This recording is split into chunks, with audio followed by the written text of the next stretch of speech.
Hello and welcome to another Game Nexus Arcade video. Today we're going to be taking a look at Virtua Fighter Kids, released in 1996 on the Sega Titan Video Arcade hardware.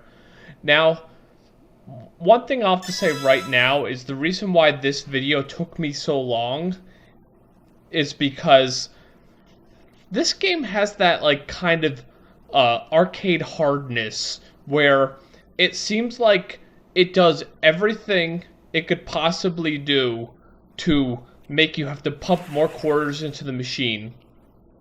Basically, think of it this way.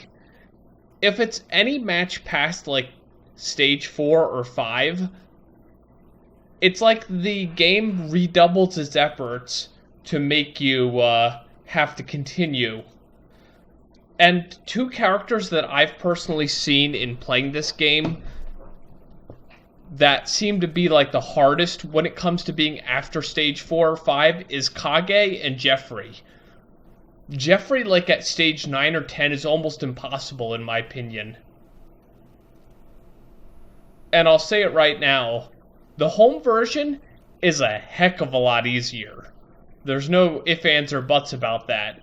I could easily get through the Sega Saturn version as opposed to this Titan Video release. And mind you, this is on default difficulty, but I'm guessing since this game was actually targeted as a younger audience's version of Virtua Fighter, I'm guessing maybe the whole arcade was a little bit too hard thing was a universal thing, because in the home version, they have an easier mode, which is actually called Kids mode. So after you select your character on the character selection portrait in the Sega Saturn version, it'll be normal or Kids.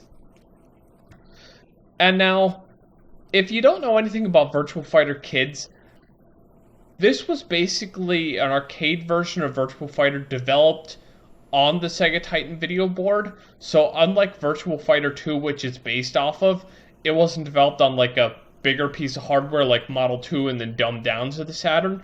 This was developed on STV and then ported to Sega Saturn.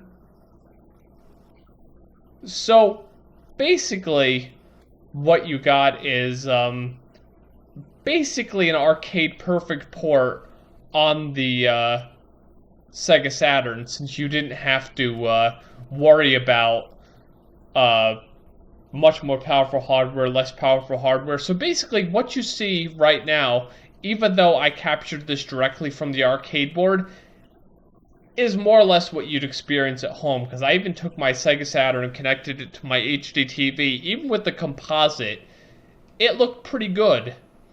And it was pretty much what you see here. Now, there were a couple differences that I personally saw in the Sega Saturn version. First of all, which I can't explain, you know how the characters in this game have that chipmunk type twang to their voice? They did that to the announcer, so instead of him going, fight 1, ready, he'd be like, fight 1, ready. And I'm thinking to myself, why did they make the announcer into a kid as well? But now, as it says on one of the articles here, despite being children, some of the fighters retain their adult characteristics from their Virtua Fighter 2 counterparts, such as facial hair, muscles, and breasts, which of course children would not have. And if you notice, most of the stages in this game are based off of the Virtua Fighter 2 counterparts, with the exception of Jackie's stage. But strangely enough, this is only in the arcade version. When you got to the home version, which I'll probably throw a screenshot on at the very end, it actually was a version of Jackie's Virtua Fighter 2 stage. And of course, on the Sega Saturn version, in Japan at least, on one of the billboards in the background, there's an advertisement for the Japanese exclusive drink Java Tea shown up in the billboard section. Whereas I'd imagine in the American version, since that endorsement was gone, that billboard was either taken out or it was turned into something generic. Kind of like how in Shenmue, the Coca-Cola machines were turned into Jet Cola in America since they didn't have that endorsement. Now, as far as the versions go when it comes to the releases, now in the arcade, you had March of 1996 in Japan, and then you have August of 1996 in the USA and the UK. Now, as far as the Sega Saturn releases go, the Japanese release came out on July 26th of 1996. You had to wait all the way until November of 1996 for the US. Then it looks like the UK, France, and it looks like most of the countries in Europe got it on October 3rd of 1996. So the funny part is, it came out in Japan for Sega Saturn before it even hit the arcades in every other country, which is kind of funny when you think about it. Now, one thing I will say right now, you'll notice the time jumps an awful lot between the stages. Basically, what you're seeing right now, out of 13 or more gameplay attempts, the 13 of which actually took place today in late July of 2018, this is the best I could possibly do. No matter how hard I tried, it seemed like the AI did everything it could to make it so I wouldn't have a better score.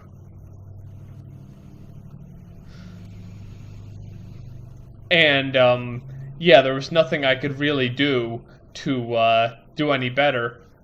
Now, strangely enough, I'm going to say here, Virtua Fighter Wiki actually has slightly different dates, so I honestly can't say which are the true dates or not.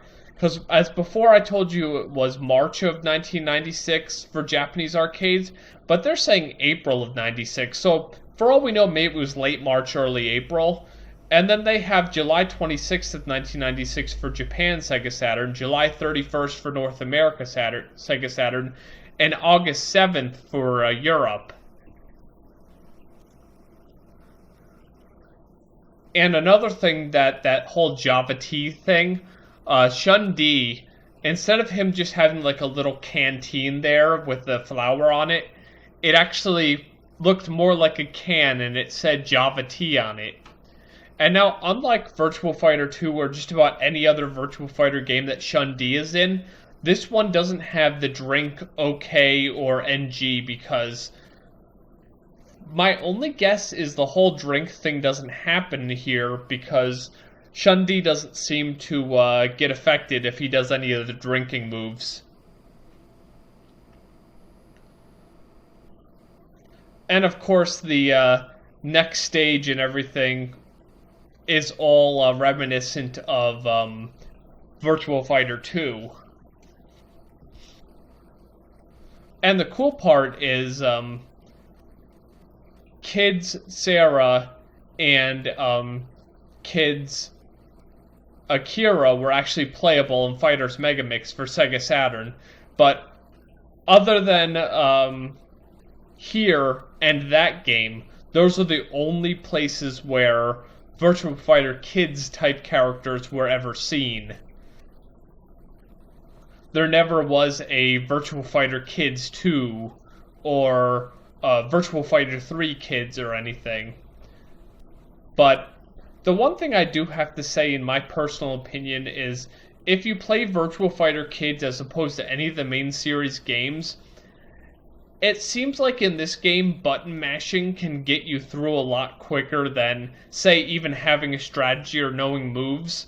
And the AI kind of tries to take advantage of that a lot in this game. That's why I had such a hard time getting a good time in this game, because it seems like no matter how hard I tried, no matter how good my strategy was, the AI always tend to pull something out and was able to beat me every time. So as I said, this gameplay, which from what I can recall correctly was my first complete run through this, is the best time I have gotten. Because even today, I was like in stage 9 and I was at like 15 something, and I was like, yeah, there's no way I'm going to end up doing better than I did in that initial playthrough.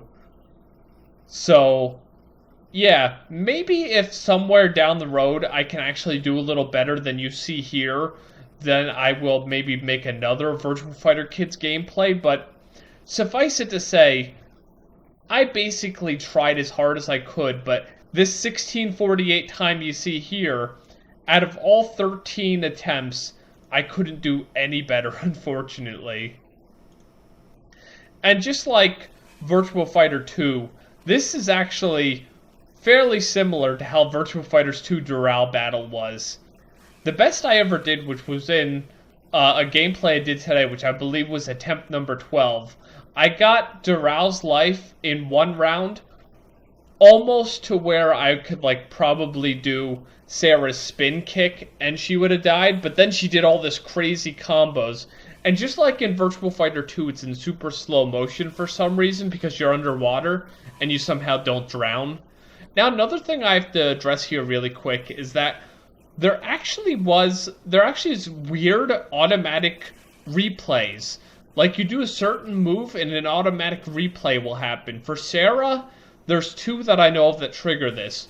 Punch, punch, and jump kick, and punch, punch, flip. There are some characters, like I believe Lion, he just does some sort of spin kick, and he gets an automatic replay.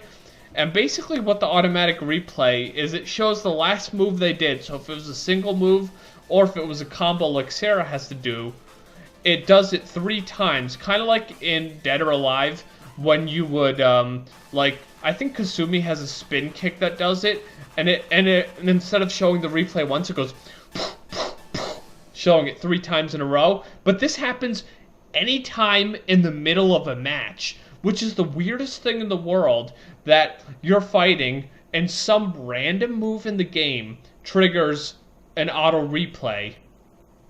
But basically, that's Virtua Fighter Kids. And now my opinion is, if you are a big fan of the main series of Virtua Fighter, this game is okay as a novelty, but it's not going to replace any of the main series games. As you can see, it was the first time I had ever gotten through this.